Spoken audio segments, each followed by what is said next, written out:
Alright guys, January 2020 is officially over, so maybe the horror movies will stop being so bad.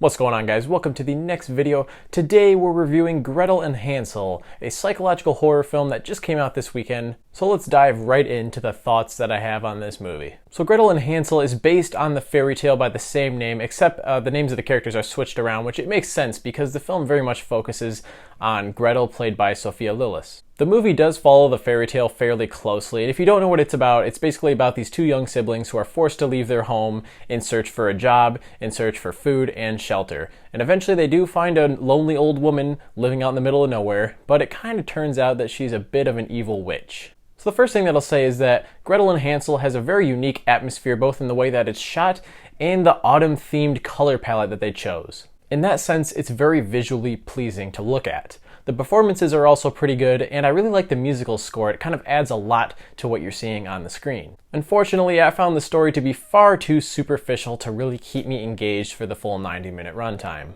For the first 45 minutes, I was really kind of waiting for something of interest to happen because it's a lot of Gretel and Hansel just kind of wandering around the woods, complaining that they don't have a home, complaining that they don't have food and that they're hungry. And because they're kids, you can understand that, but it starts to get old. Once they do get to the old witch's house, things pick up a little bit, but it still got really predictable really fast, and I hesitate to even call this a real true horror film. Sure, Gretel has some really creepy visions out in the woods, and she finds a lot of disturbing secrets inside of the witch's home, but never, not once, did I feel true dread or suspense while watching this film. And in a movie that's based around a very simple premise, I just expected something to take away from the story. Instead, what I got was just kind of a visually unique, but very superficial and bland film. The dialogue wasn't particularly bad, but I did find it to be a bit bland and boring. There are so many talking scenes where the characters are just sitting there talking to each other, and they don't really say anything that keeps you engaged enough. I think Sophia Lillis is a very talented young actress, but they don't give her a lot of material to work with. This is by no means an awful horror film. It's far better than The Grudge and a lot of the other January releases that we've gotten this year. But Gretel and Hansel is at best a moderately creepy, visually engaging story, 90 minutes long, without much character or story.